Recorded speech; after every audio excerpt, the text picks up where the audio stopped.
Yes. Heyo Friendos, and welcome to the second part of our first recap episode. So this is part 2 of the recap episode, where we finish up the chapters we were on, get started on the next one, and go all the way up till we just start touching on 9. So we touch on 9 a little bit in this one, and it's gonna be good. I don't get too much into it. Mine is the next episode. Okay, friendos. The one after this. Yeah. I'll leave you to it. Good morning. Meow meow. Wait. Diddle. Let's go. Let's get into this. Woo. Yeah, roll up. Right, got it. That was arc 5. Probably All right. Yeah. the most complex arc. It had a lot going on with people and stuff. Arc 6 is where we get to meet Aisha for the first time. When Sophia. Yes, where all the car metaphors start coming up. Yeah. Yeah, they really assembled that IKEA furniture. Yeah. I think it's very funny that later Flechette goes into incredible detail stating how fucking hot Sophia is. But like, we have this other person who's met Sophia, who's also then met Aisha, and went hog wild, almost became a lesbian, talking about how hot Aisha was. So I personally think it'd be extra funny if later we have Flechette and we have her see Aisha and have her sort of trip up on her speech instead of trying to interact because of that. I sort of have this mental image of how it might go in my head, and it's the funniest shit ever to me. Woof. I can't comment on that because that is a bit too like niche and narrow for me to remember. Right, and This is arc 6 is kind of where yeah. Holy like, crap! I'm actually gonna do this whole undecided thing. Yeah, and her dad, Right. you know. Right. This is where Yeah. Tattletale comes to pick her up, right?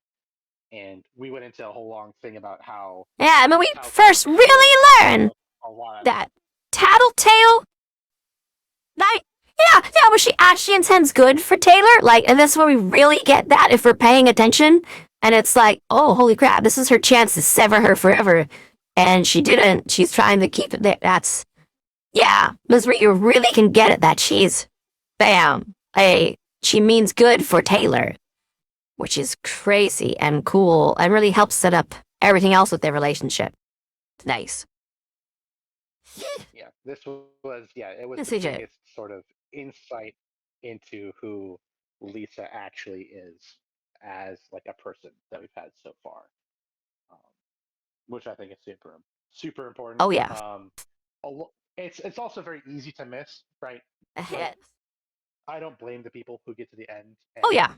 are still confused about Lisa or think that she's like a bad person or whatever. I don't blame those people because you have to be paying really close attention, and you also have to have some faith in some of the things that she says and does, because well, and there's another thing you need to have. You need to have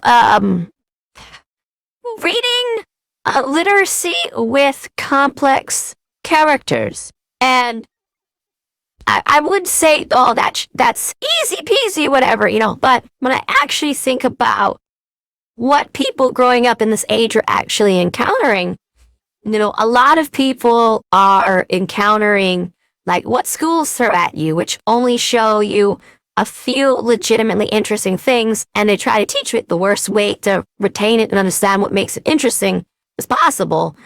And then what they go look up on their own, you try to go look up stuff right now, there's a lot of slop you have to sift through to find gems. Uh, So I don't blame people for having a harder time getting the skills they need to understand complex works when they find them. yeah. But especially with things trying to throw AI shit your way and being like, hey, I heard you like werewolves. Here's an AI book that someone made about werewolf gangbangs or whatever. And you're like, it's not what I'm looking for. Can I get something a little more like Werewolf the Apocalypse or something?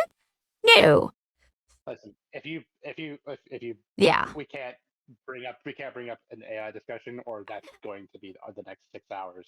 Um, me fucking ranting about shit. Exactly. Um, Woof. I don't blame people for not having skills no, because of the situation. I get it. yeah, I was So, yeah. blessed with being born a If you certain don't have way. them, this is a fun place to start learning them.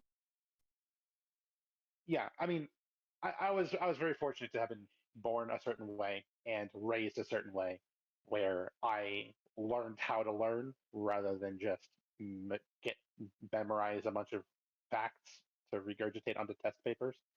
Um, I also understand that that's not how Yes. most people are naturally are or were taught, which is very unfortunate. I kind of had that sort of marriage of that's kind of the way my brain naturally leans, and also that's what I was taught.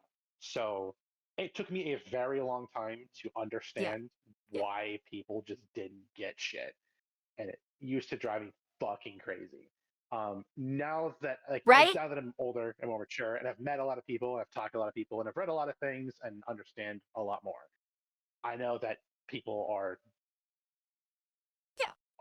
in a lot less fortunate position, especially the younger kids these days. Like, it's like I can't tell you how many kids I've seen be like, Yeah. oh yeah, like I'm writing this paper, and I'm like, oh, what's it about? And they're like, blah blah blah blah, and I'm like, oh, that's pretty interesting. Like, yeah, I'm blah blah blah blah. I'm using ChatGPT to blah blah blah blah blah. I go, why don't you just write it? If you have the tool to it, then you're not gonna like learn it, right? It's Yeah. like Not learning to what's spread hot butter useful and about never ChatGPT? touching There's a that lot of shit. cool things about it, but like, yeah, it can do cool things, but Yeah, don't make it do everything for you. The point of it is to build up the things for you to learn the things or do the things, like if you want to see something I like. interesting, you can tell ChatGPT, you can go on there, find a GPT matrix, pop it in, tell it, make a book, and you'll have a book made in a day, and it'll be the worst book you've ever read. And it's really interesting for examining it, but it's really a lot better at being things like, hey, I have this section of text here of this thing written by, say, Shakespeare. I want to put it like, how would Michael Crichton have written this, And it puts it in there, it interprets how it thinks that guy would have written it. And you can look at that and examine it and go, oh, well, by looking at that, I have this thought I can make or this note. And, doing the part of a thing when you're trying to make these notes or these thoughts or make connections that are, difficult. Oh, I want to see this in this style or this in that way or understand this concept or I have a character who I realize these two sound too much alike. I'm going to put in information about the characters. I'm going to put in what they currently say and I'm going to say, help me make this two feel more unique in the conversation. You can do stuff like that and it'll help Yeah, separate them out or tell you like, here's how I think we could do it. These little things like that. But it's a toolbox. yeah. That's It's not a grandmaster. It's just a toolbox. Yeah. No, I'm not 100% anti AI. I'm just very anti the way people are using AI. Um, it's just it has Yeah, and gotten how some brains they to do some put it great into stuff, bigger and bigger and things. Yeah.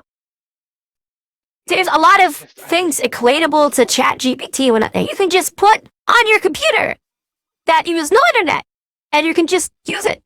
You make your own LLMs, and it's kind of fun. Don't be wasting all of our energy and power and water plants and stuff for AI. It's fucking stupid. Just use it correctly. It's just a tool like Microsoft Word. Microsoft Word shouldn't be your god. Neither should ChatGPT. Super simple. but PowerPoint it may is allowed to be your god. You may worship PowerPoint.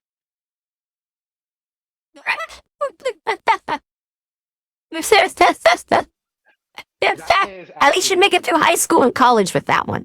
Fuck. yeah. Anyway, to not let's not get into that discussion here. That's a whole other thing. Um, Yeah. because Yeah. I can't talk about that all That would fucking be day. its whole own So episode of a thing. Yeah.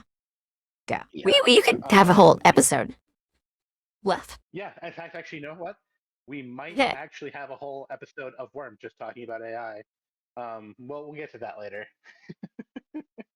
Oh yeah, kiss. Um, Like yeah. Okay. Yeah. Yeah. Woof. I don't have too much else to say about No. Arc Six. So yeah. Um, Well, this is where we get the Long and Bakuda scene, and where we have Canary. Well, I think we did a good job talking about that the first time around. But I do want to point out something that could have backfired for Lung.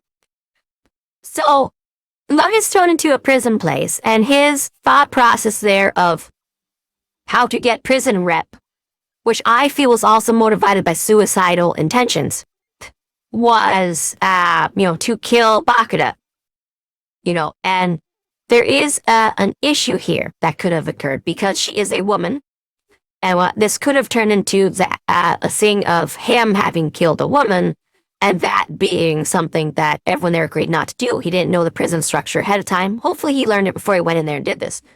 But that could have been a problem since they're a society now. And a lot of people have certain lines, so it could be as simple as, don't kill kids, and that be where they cut it. You don't know what the line is to people there. So he did something very risky for that situation, because, like, even just like rapists in a normal prison, if you were a rapist before you got in there, there's a likelihood of them just killing you, especially with towards children. But there's all these sorts of things. Even though a lot of people become ones when they're there, you're not harming other people or weaker. So it says this whole weird setup of how that is. So the way that went down, that was a big risk that we didn't even factor into the initial thing when we were talking about it. But it's worth noting. And he took that risk anyway, so that's more of the potential, like, it's okay if I die thought process there. Like, it helps motivate that theory. yeah. And Um, later on, we find out that he didn't die during this. So that was really strange. I thought the whole place would have, with the bomber, been sealed up on him while he was in there, but no. So that's kind of interesting. Fun little note.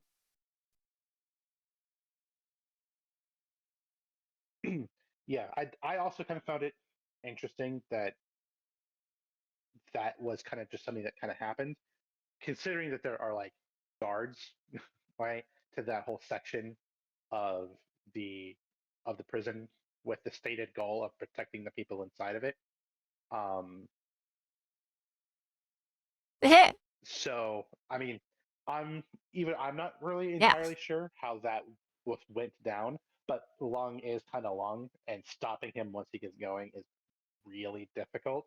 So they might have just cut their losses and been like, Yeah. listen, we'll let you leave if you promise not to ever do that again, right? If you do that again, then we're gonna have an issue. I mean, he could have I can just see that happening. kept going while they were fighting him about it until he made it back out.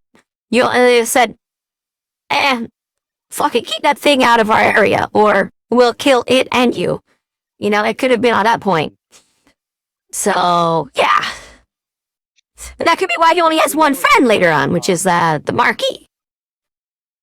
Mhm. Yeah, and like we don't necessarily need to know how that happened. It's not super important or relevant. It's just an interesting note that there's a few ways that could have gone. Yeah, it's an interesting thing. Yeah, and that's very strange. Didn't go certain ways, but also makes it interesting. Like we go, ooh, jiggle little it. Why this go like that? Ooh, yeah, right. Arc 7 yeah. was the sort of Yeah, Buzz. aftermath of the Empire. Buzz, I remember that one. Buzz. Mm-hmm. Uh-huh. It's what kind of led. Yeah, of course. Did you have any other? Yeah, this is sort of where,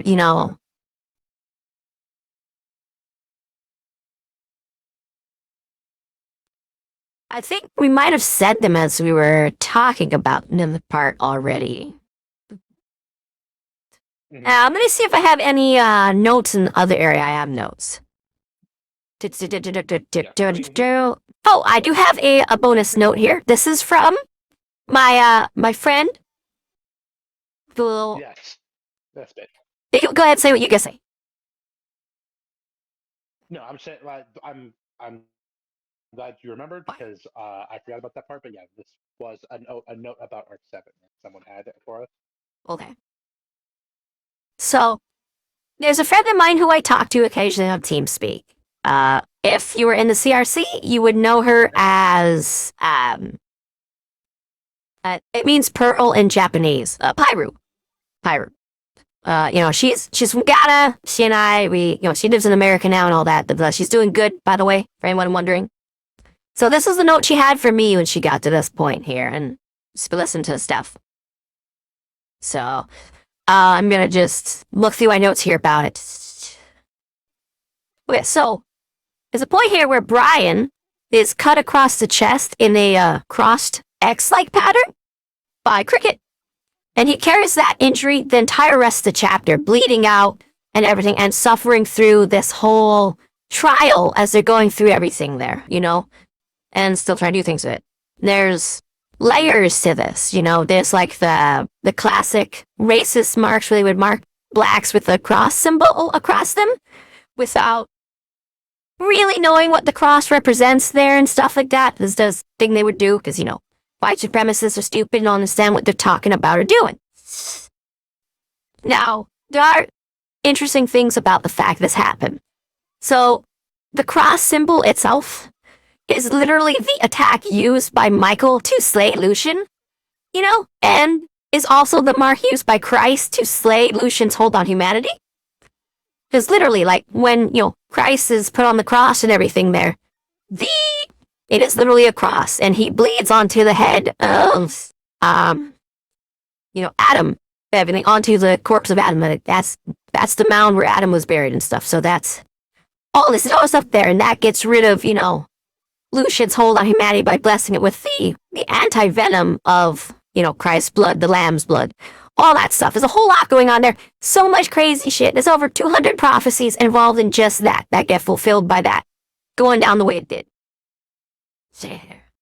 But that is the attack on evil. The thing that destroys it is the cross, both at the inception of separating it from humanity and at separating it from God.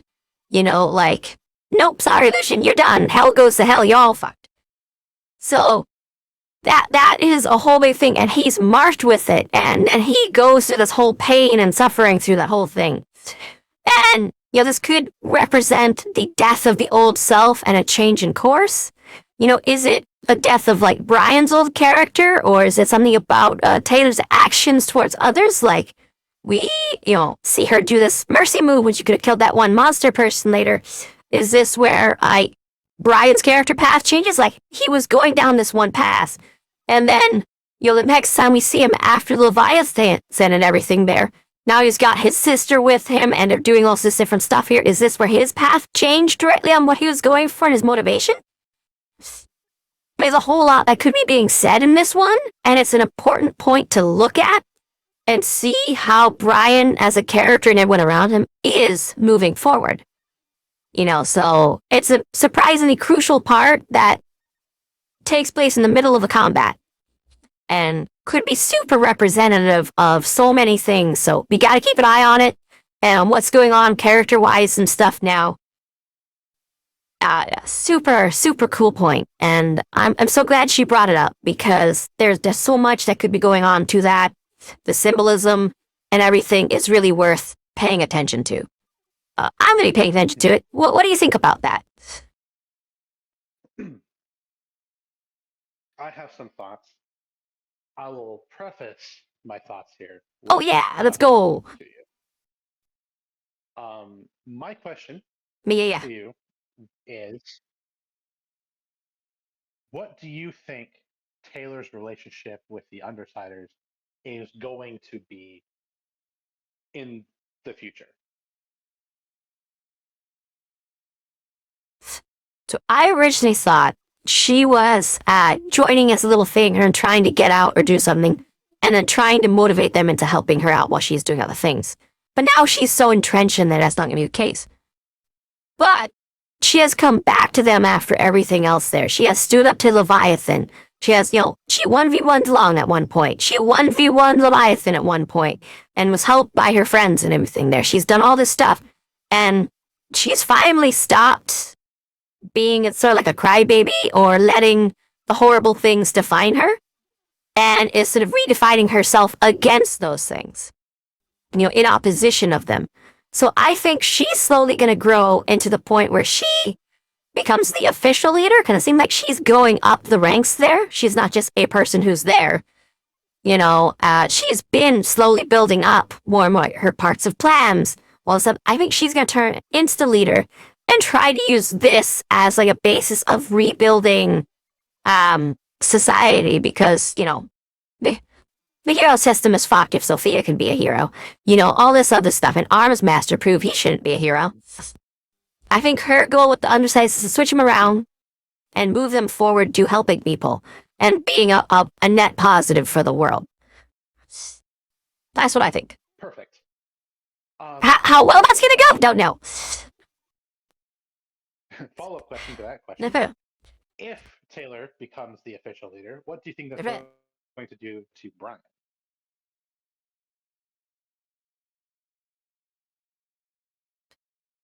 Well, that is a good question. So, Brian will finally have orders to follow without needing Coil. So that's good for him. There's a good chance he feels bad about it for a while, and it's like, man, I was the leader, now I'm not. And there might be some little things with that. But once he gets past that, once he is able to make the connection, and it'll probably happen through Aisha being like, yo, you like this, bro, you ain't like that. And then him thinking about it and finally coming to the conclusion, then he'll step in line, step in step, and really be able to help them move forward when he's not pressured by being the leader and is instead able to focus on what he actually brings to the team. Because he brings some cohesion and all these other stuff in there that he just can't manage when he's also like brought down by being the leader. So yeah, I think he might turn to the face or something. I don't know, but it will cause a big change in his role that'll be more fitting for him in the long run. Yeah. Okay. So yeah, that kind of. Well, he'll get. Maybe he'll even get to be able to become a hero or something to be cool. Maybe. Oh yeah, yeah, I did. Woo. Look at me being a good teacher, leading you to the correct conclusion with questions. Yeah. But yeah, that's. I mean, Yeah. thing is, Brian's a very young man, very sort of goal oriented, right? And he has achieved this leadership position mostly by default that he didn't necessarily want. He has it, and I think if he were to lose it, it would probably shift his self-image in a not great direction, at least for a while. And that its point might be coming up sooner rather than Yeah. that is kind of my thought process there.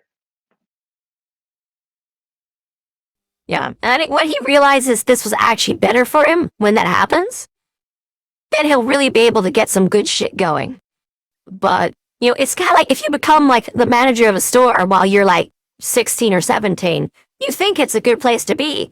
When you look at a manager who's been there for 20 years, you go, man, if I stuck with college or entered a trade or whatnot, I'd be making way more money and doing more things I want and having vacations when I want them instead of, screwing other people over to get them.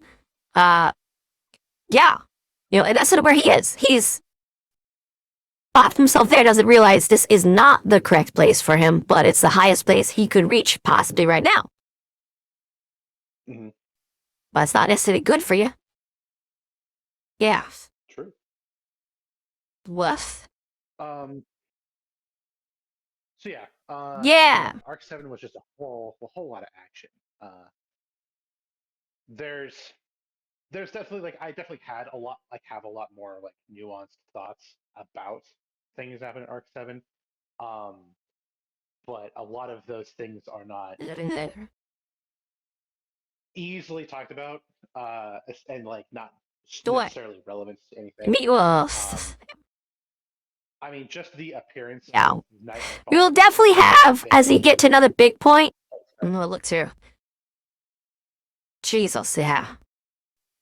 What they represent and the way they are, and, you know, how it dealt with Angelica and stuff. Woof.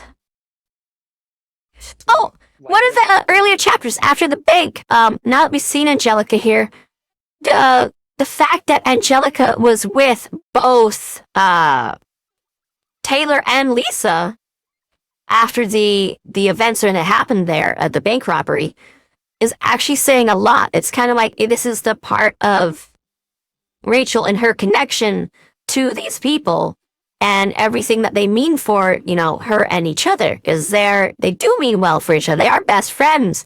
They are holding each other together.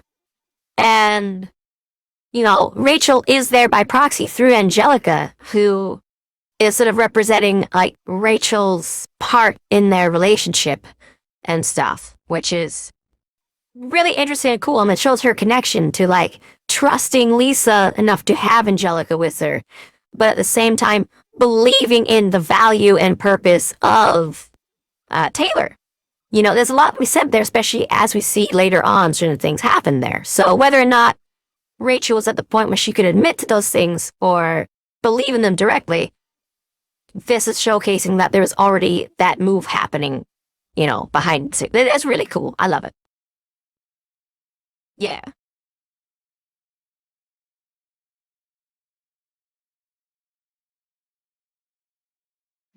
Continue Right. recording. I'll stop eating my orange. Yeah. How dare you stop eating an orange? Don't they want the ASMR? See. God, no. Okay, No, our they volume don't. should be better at this point in the video. Yay, everybody. ASMR. Anyways, I think we finished chapter 7, right? And what we felt Yep. about it? Yep. I think so. All right. Oh, I did have a We're minor on to thought, which talking isn't really about our...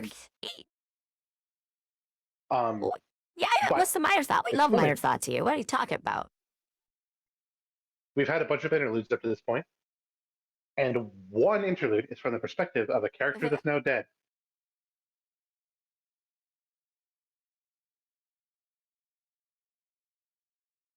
Just one. Do you remember who it is?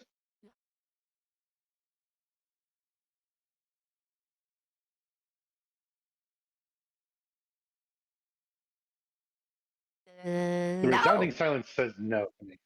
Okay. It's Brutus's chapter. We had a chapter from Brutus's perspective, and Brutus is now dead. Oh, yes. Oh, means right. Brutus is dead. The retarded dog is dead. I love that guy. He was so good.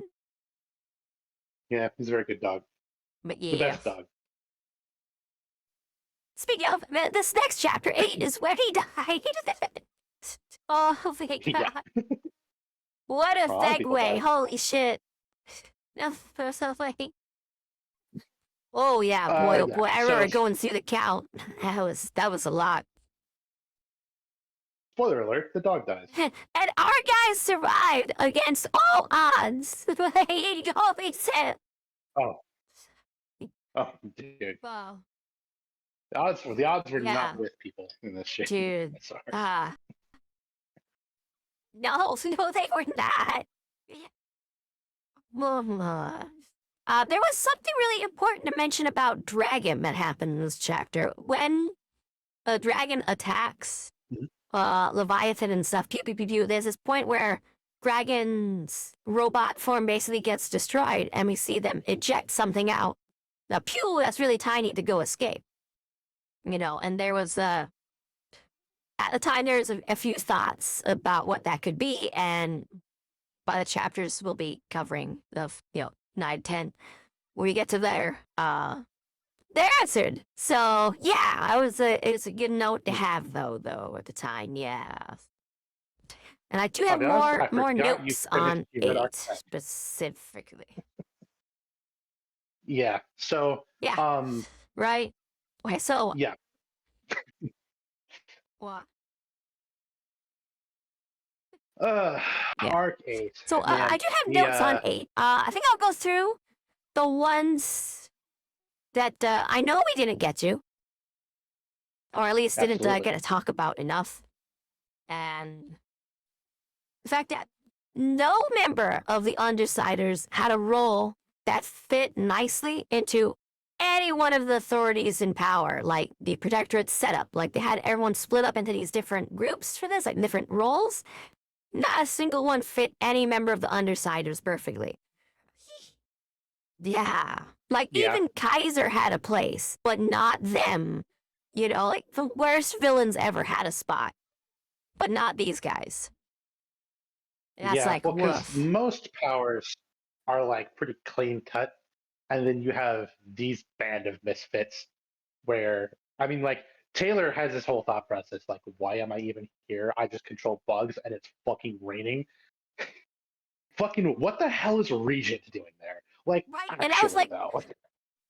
Fucking and what the useless. hell is Parian doing there? Like, Parian literally just up to this point was Well, like, yo, I make big fancy displays that awesome. dance. And it's like, now it's something, it's fight time. And you're like, the fuck am I gonna do? Sew something and stick it on this thing? And that's exactly what she did. Yep. So I Her thought it power was interesting that surprisingly useful. there's a few other people who didn't really have a place, but they said, fuck it, I'll try. You know? And Mhm. that's what their whole team was doing was, fuck it, we'll try. But Yeah. yeah, none of them had a spot they fit into. That was super neat. Cool. Yeah. I mean, assuming that Leviathan Man. doesn't really need his sight, Brian was fucking worthless. Um, he doesn't have a nervous system, so Regent was fucking worthless. You know, uh, like, Lisa managed to get one piece of useful information, kinda. I mean, it didn't really change their approach on how they dealt with him Yeah. or help them take him down at all, but it was an interesting, like, bit of trivia. At least Taylor could kind of distract him, and then you had Bitch who was Well, and she actually also useful. got the mention of Um, like the makeup of his body. So that stuff could be useful in mhm. developing tactics. You know, like she got the Yeah, most out of this out of everyone in in their the future, group. yeah. Yeah. Yeah, definitely for in this fight it wasn't all that Woof. helpful, but in future fights maybe. Um, but yeah, Oh yeah. the The idea of information him will be like his utilized in the future. Yeah. yeah the idea of like his layers getting denser and denser and denser was interesting because um like there's been plenty of times where like they're like, oh, we've managed to like do some damage to him, right? And then you look at it and you're like, how many layers deep is that even? One, two? How many more does it need to go? Right?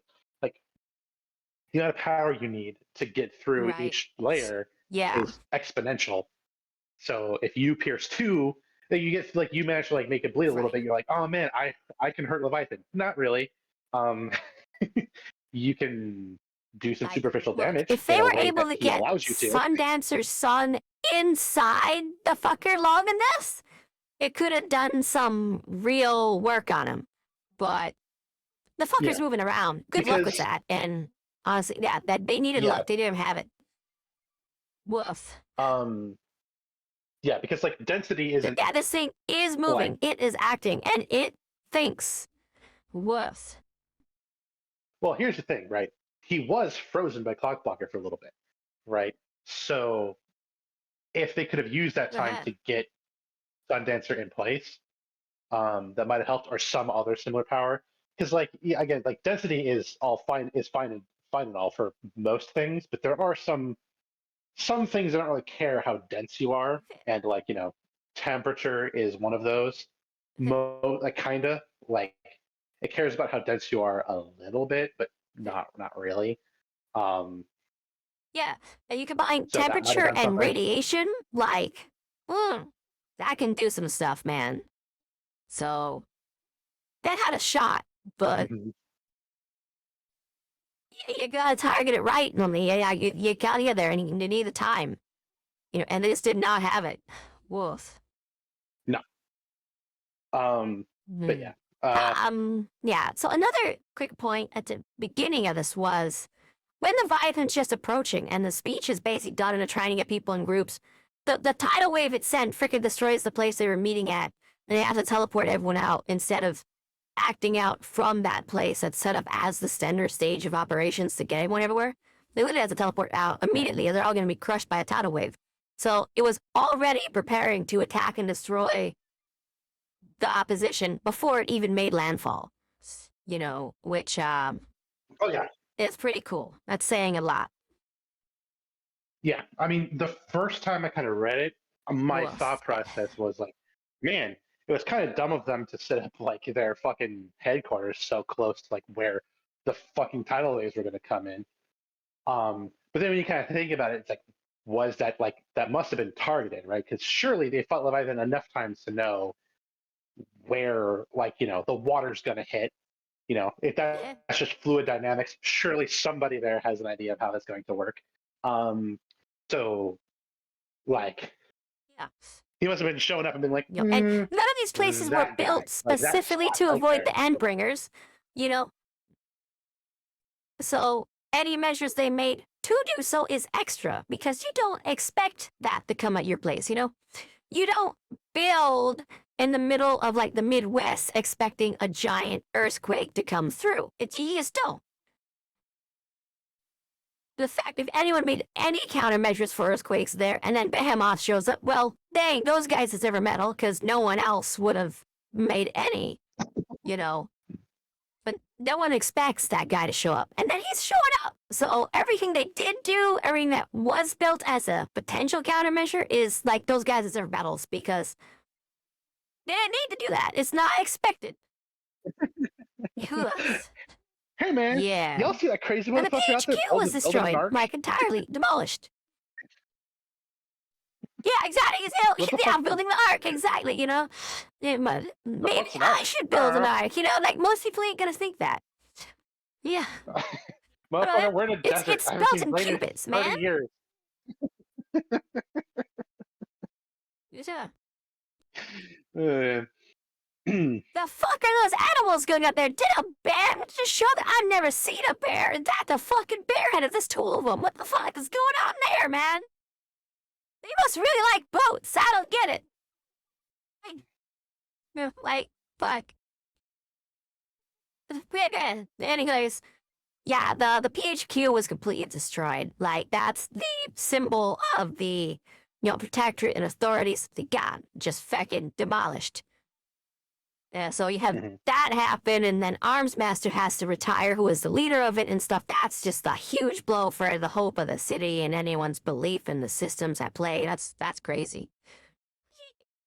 Yeah. Woof. I wonder if that will have long-term Let's see here. consequences. I had a note about Pete. I had a note about Flechette. Is that whatever she was Oh, using was like her little pew pew arbalest thing was actually like yep. going super deep into Leviathan's side, like her and Alexander were Ah, Alexander's going toe to toe with this thing, like smacking it around early on, knocking it down with like pro wrestling moves. But both of these dramatically effective things were only working short term, and then it had strats that it was using to get around it. You know, yeah. yeah, it's Interesting. pretty wild. Interesting. Um, Eh, I will say a fun thing about Alexandria is that she is truly indestructible. nice. That's awesome. Most other like brute type capes out there are like supernaturally tough or have some sort of force field or something along those lines. Alexandria's body is literally like unchanging. Like the molecules don't move. Like they can't be fucked with. Um, Brilliant. which is interesting. That's really She's like, interesting. Like really, yeah, she's like really a fixed interesting. point in space. Yeah. Not to Yeah, say that's she can't super get hurt cool. because she can and has because there are powers out there that deliberately override things like that. Yeah. Still, wow, that's quite a thing. No wonder she was such a Mhm. powerhouse in this one, able to do some things for a bit. Like, Yep, that's why wuss. she's fought Um, in every yeah. Endbringer So fight from I start to have, finish, and it's totally fine. But yeah, yeah. So Eidolon. I got some notes about Eidolon. So all right. okay, there's this point where Eidolon gets stared down by Scion with like the nastiest stare down, and then Scion just continues doing what he's doing, fine the Endbringer. Mm-hmm. And I got a few thoughts that popped into my head from that. So we don't know Eidolon's person identity yet. Quick It's pause, possible really quick. that he's the yeah. I just want to say that the reason behind this so fucking crazy that you might actually guess it. Continue. Okay. So there's a few things that I think that could be. If he's a normal person thing, I don't think he is. But if so, then he might be the guy who Scion actually touched and gave powers directly. You know, which would be really interesting if that was the case. But I don't think so. I have a theory about Eidolon. Before I do, I want to say the most likely possibility here that sounds, okay, I say most likely, but it's probably fuck ass insane and just me being crazy. Um, So Tuesday. so I think with this thing that I think is simple and like the easiest way around things and stuff, right? Blah, blah, blah, but it's probably insane, is that Eidolon is Sion's son.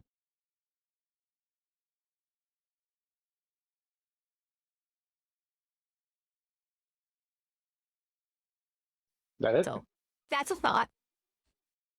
Okay. Yeah. And right? That's a thought that, yeah, because like that thought, that viewed as like a really, when we're looking at the story, and we think about familial relationships and stuff like that, there's really intense thoughts and emotions and expressions. So it could be blamed that. But personally, I think that he's more of a Zal character. Like he feels like a Zal to me.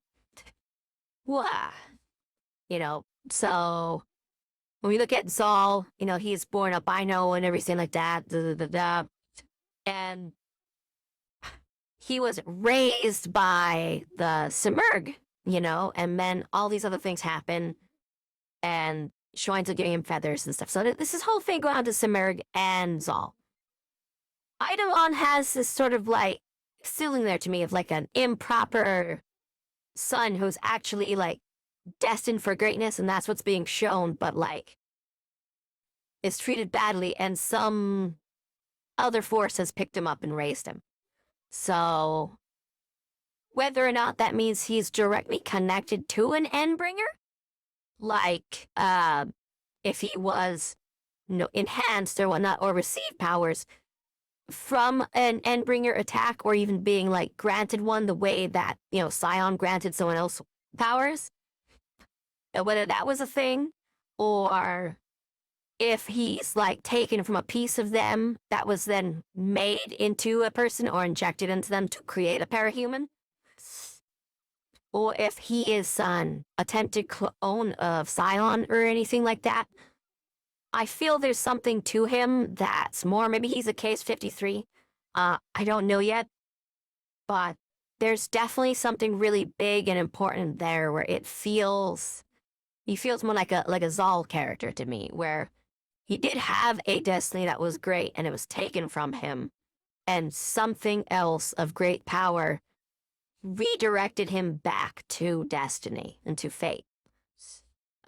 It's just how he feels. And if he's connected to the Simurg, which is the most likely one because of, Zal, whatnot, although the Leviathan sort of like feels more like in line with the way he moves and behaves and his powers, then it would make sense that Scion, who's opposing these things, feels awful about his presence and existence there, So there's a lot going on here, a lot that could be implied. And when you look at the kind of character he is, just the name Eidolon being like reflection, basically, like a mirror image person, stuff like that, like it, meaning all of that. There's a lot of things that could be going on here with his character. Eh, I definitely think the matter of his birth/inception into becoming a parahuman is really important, especially with the way Scions look at him. So, there's a lot going on with Eidolon. I have theories now about what I think it is. And, yeah, I'm pretty excited to find out more about him as we continue on. All right. You said that was like the quote unquote the most likely theory that you had. Could you like give Well, me the most like likely your one was next just theory? him being Scion's son directly. Okay. Could you like Yeah. crank up the crazy factor by So, like 60 to 70%? Eidolon! What? I don't know, maybe. So, one of the things I was thinking about with Eidolon is that maybe he is Scion from a different dimension, because we have the other dimension stuff going on there, and I feel like it's been underutilized so far in the storyline, and it's mainly been like information is passing through, but maybe he is something that passed through or came from another world that was dying or something like that. There's these possibilities about him that aren't fulfilled yet. Like I need more information on him, but I'm starting to get it and piece together what I think he is. It could Okay. also be that he himself is an Endbringer or Scion or the same kind of creature on that level. We just don't know it yet. And that he, what do you call it, is not one that we've been able to define in the same way that we could Scion or the Endbringers as being like a good or evil force and stuff there. He might be something that like reflects humanity's nature onto themselves. So I don't know, because he was working with Mirrodin and these other people in really good ways and stuff there. But there's something about him that's really interesting.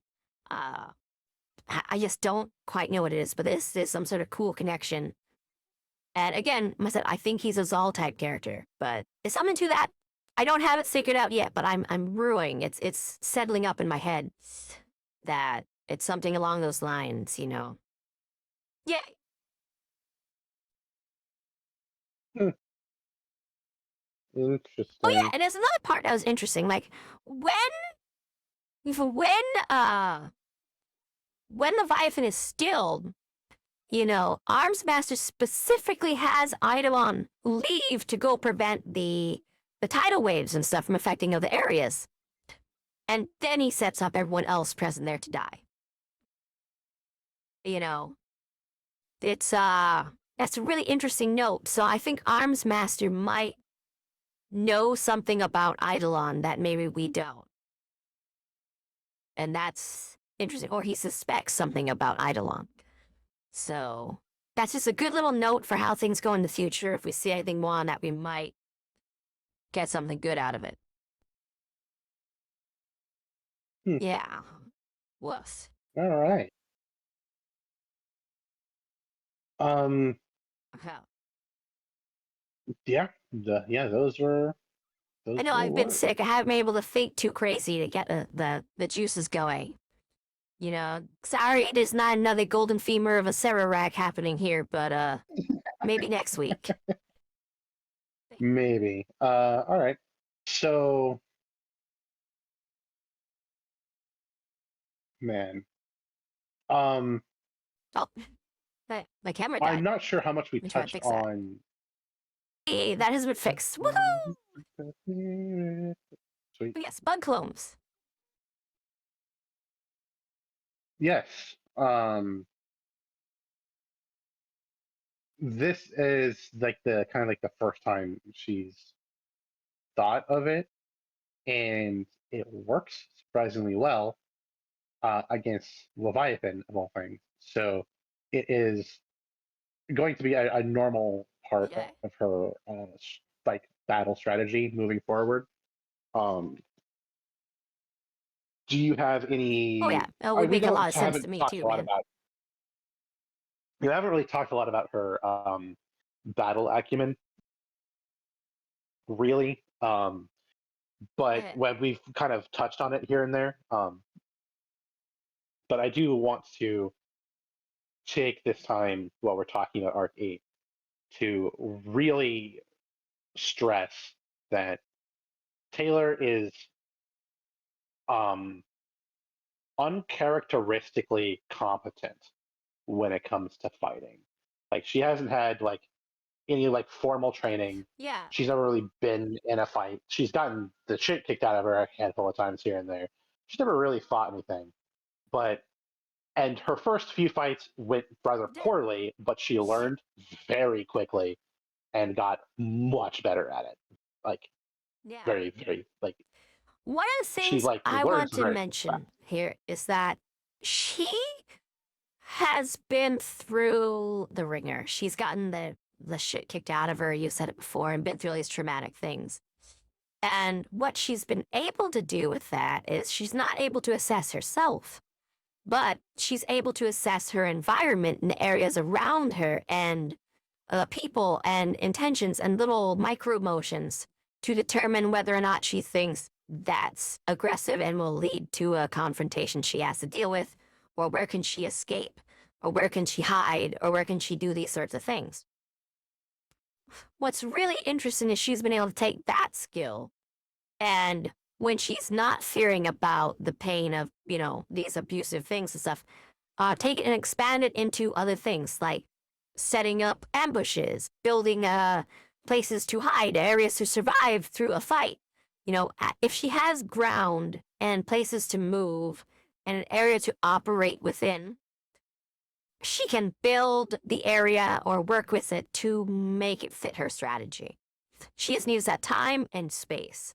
That was a big problem with Lung Mm-hmm. is, when she had the space and the time, she was doing well. But once he surpassed space and she had nowhere to go, that would have been it for her. So she learned from that greatly and ensured that she would always have a spot to go when she came into this fight, you know? Yo, So, and okay. always been keeping that in her mind. It's the whole reason she didn't try to save Chubster. Yeah. I just had a very a thought here. So remember when you mentioned that the none of the Yeah. other sides really had a clear category that they fit into for the heroes to fight Yeah. like Leviathan, right? It's just kind of Yeah. occurred to me that that might be why they're so fucking effective when it comes to fighting the heroes. Like they're shockingly good at running like rings around people who have been doing this for years, like decades, even. So for some of them, like whole platoons of soldiers of people who've been trained for this thing. And I think that's because they are Yeah. drastically miscategorized. Um, because the whole point of the categorization system for powers is is like helping the soldiers and heroes know how to fight Yeah. How does the military combat villains, it? Yes. right? Yeah, how to fight them. And Taylor is a master, right? Which comes with a whole slew of like engagement protocols on how to fight a master, right? But she doesn't fight like a master at all, Yeah. right? She's more akin to like a shaker, right? If you leave a shaker alone in an area, they will just grow more and more and more powerful, and they will make the terrain and everything around them much much harder to navigate. Right, that's kind of their whole thing is these wide Exactly. area effects. And That's what and Gru even is, right? You don't want to leave Grill, Gru alone for too who long. his whole thing is, you know, don't see him, but he expands and creates this area where you can't see and whatnot, where you can't operate within it. Like, they don't act like the things they're categorized as. They've trained themselves to behave or came from backgrounds where they behave very differently than the expectation of that. And they all sort of master controlling an area or people or events and making things work the way they want it too. Like, if they were to be integrated into the sort of thing to build a force for fighting, something like that guy, they should be part of the strategy team and like the direction and, routing people and figuring out places on how to do so. But instead, they're just dumped in there without direction and fumbling around. So I feel like even just masters themselves aren't properly set up for these sorts of encounters and fights. There's not really a place for them. But your actual place for them is controlling the battlefield, which they're not being situated for. Which like, is, if you had Taylor's knowledge and you had Visa's ability together, dude. She'd just win every fight. There'd be no competition, really. But yeah, it's interesting because the Undersiders if you look at them, right, they have 3 masters, 1 thinker, and 1 shaker, right? In reality, right, Taylor doesn't, again, like, you have to fight her like a shaker and also like a thinker, right? Because she gets so much raw information from her bugs that is so fucking useful that you have to counteract she's it in able some to way, understand or it. you're screwed. And yeah. And then you have Rachel, Exactly. who's also a master, quote unquote. She doesn't have any control over her dogs whatsoever, right? She's actually a trump quote. that they just believe is a master, right? And you have to fight her more like a brute, right? Yeah. But they're totally not prepared for that, right? And then their last master, like Regent, right? He has like a line of sight ability to make you trip, right? Yeah. That's not really even like a master ability. That's more like a blaster, right? Like a ranged attack. So then everyone goes in this engagement prepared to fight masters, and then they the fight rest of 3 it is people who don't aren't. give him time to take control, because he can fully control you. We've learned that from the latest chapter sequencing, but that takes time and setup. And you don't fight that the same way you fight his other move. So it's prevention of him encountering you and stuff. There's a lot of different things about each of these people, how they behave, how they act in combat, how they act outside of combat too. Because if Regent just had you in a room for a long time, you know who he was, he could wind up in control of you. Like, don't sit in a coffee shop with Regent in the coffee shop. He might get you. You don't know. He might have enough time and whatnot. So, the rules of engagement, they're following the wrong playbook without realizing, because they're using the playbook that's for standardized people, and they're outside of that. Yeah. Woof. Exactly. I think that's probably why they win so many engagements, and the engagements that they lose are ones usually where Arms Masters had enough time to build something specific. Yeah, and what's really interesting is the battles they win are the kinds of battles the Protectorate can't fight. Like the ones they always lose. They couldn't defeat Lung. Taylor beat Lung with the Undersiders, with their help, especially Rachel's. And Taylor and Rachel are the most misunderstood of how they behave and act by them. And the Undersiders did a really good job establishing information, even attacking and dealing damage to Leviathan. They're really good at dealing with stuff outside of the boxes built up by government. Mm-hmm. Yeah. And imagine for just a minute that they got successfully recruited into like some sort of like black ops unit with like government resource backing. Could you imagine how much shit they'd get done? It would be insane. Oh yeah, dude. Like, woof. Like, any one of them could get so much shit done just on their own. Like, that whole team set up as a professional team. So no wonder Coyle was like, yeah, I gotta have these guys. They're mine. Oh yeah. I mean, there's literally, I don't remember where it is, but there's literally a line somewhere in the book where they're like talking about Tattletale while she's in the room. And they're like, yeah, she's like a thinker. Yeah. She's like a thinker 7. And she's like, oh, 7? That's how flattering. Give it with like a smile. Like, Yeah. oh, she knows she's way more dangerous than that.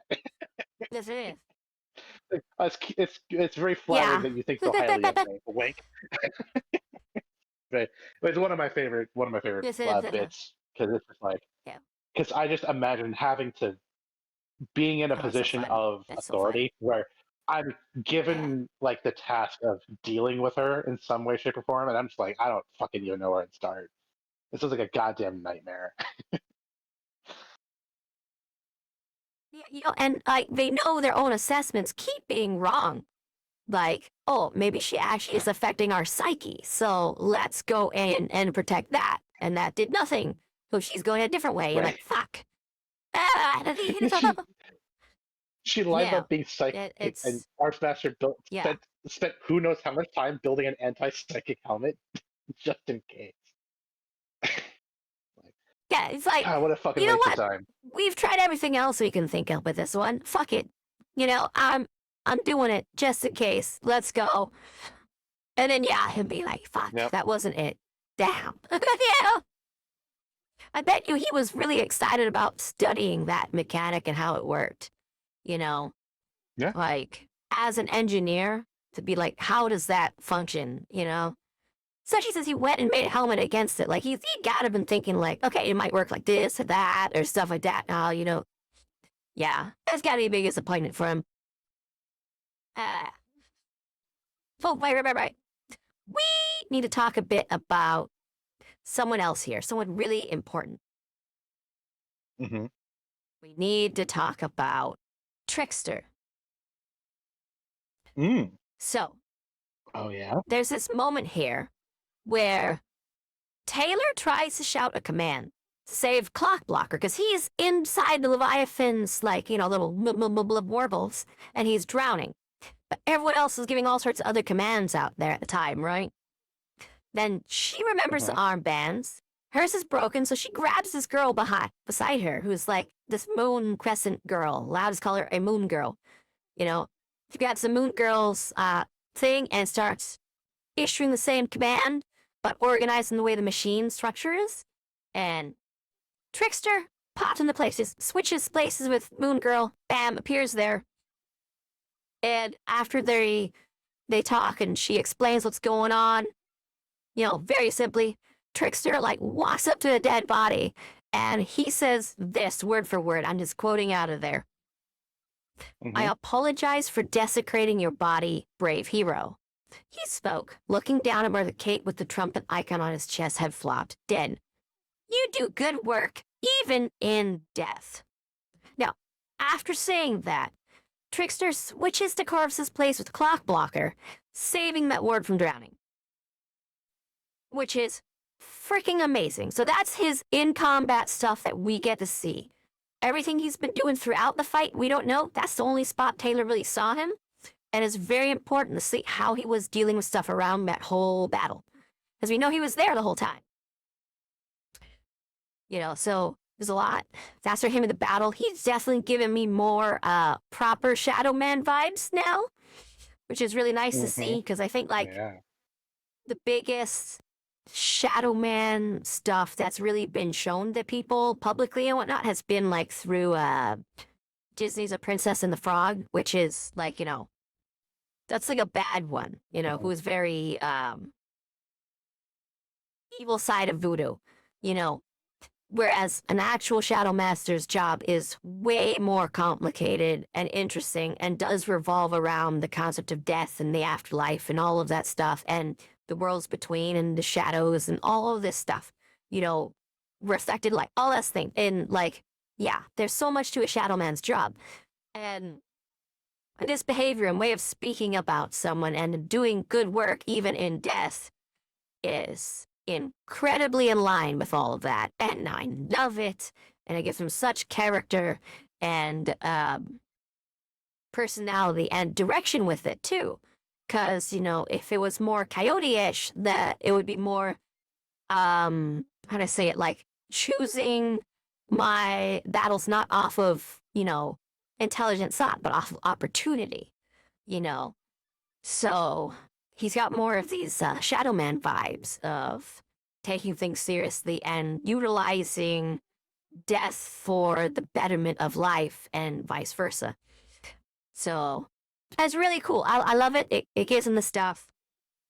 And then there's a really important part with him after the fighting's done, which is really important to note. Let me get to that real quick.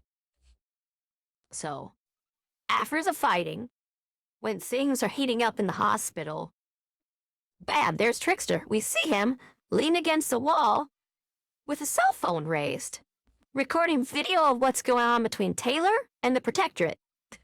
Travelers, New Wave, and even some out-of-towners all saw the whole thing go down, but he's the only one we see record it and put it into like some sort of official record. Whatever he does with that, we don't know, but he has it. Woof. So, yeah. And that's what we get from Trickster in that chapter. And there's a lot that it could apply. I love it. That's so good. Can I just say, he's probably the most aware character we've seen so far. Yeah, he's paying maybe a little bit too much attention to things. I just want to say, of all the characters whose powers we've seen thus far, Tricksters might be the most goddamn obnoxious to deal with. Like, speaking of all the characters who dealing with them as a real pain in the ass. Yeah, the most straightforward. Oh my God, it seems so simple, but it's such a nightmare. Like, oh man, dude, Trickster is. It's so if good. I could have one non-completely busted power from Worm, it'd probably be Trickster's. It's so useful. It's unbelievable, especially in his hands. Right. He comes, and I would have to test its limits.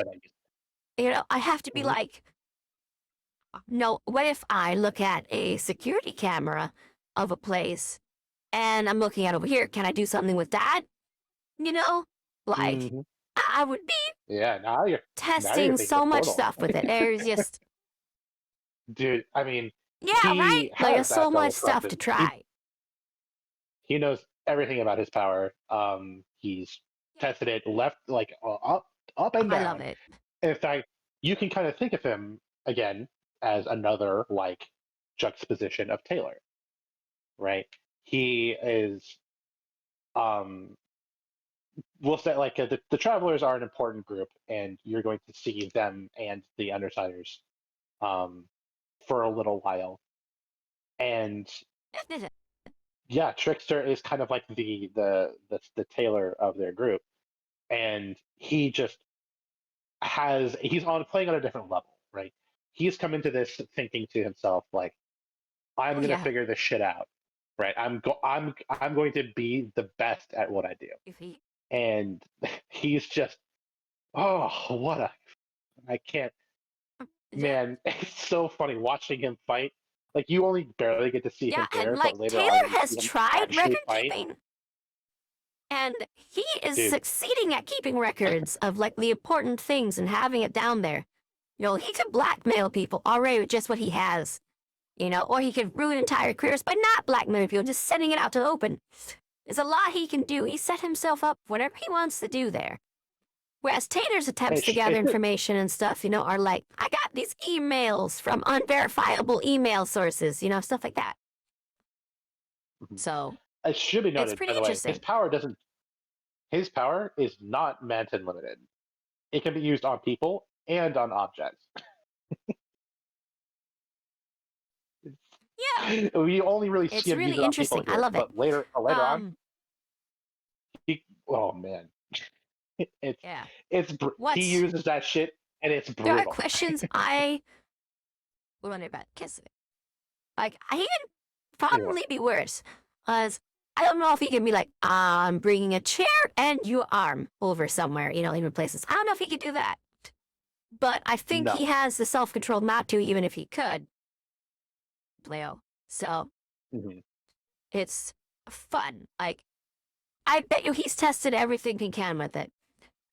So excited. Yeah. He knows what he can do and what he can. Like when we see him in Arc 9, we get a little more Yep. of that.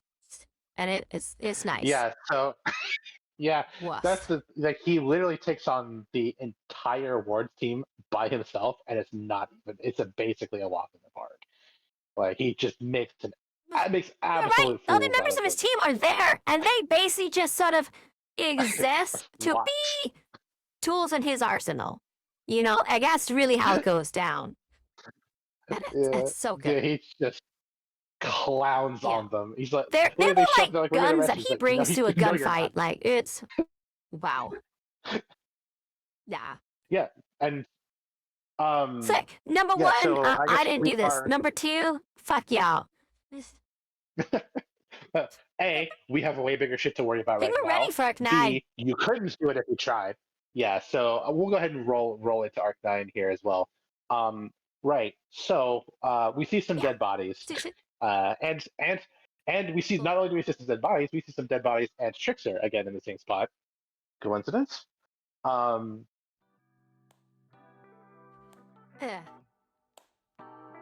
Heyo Friendos, thank you for joining us for this episode. Well, I loved you without having you here.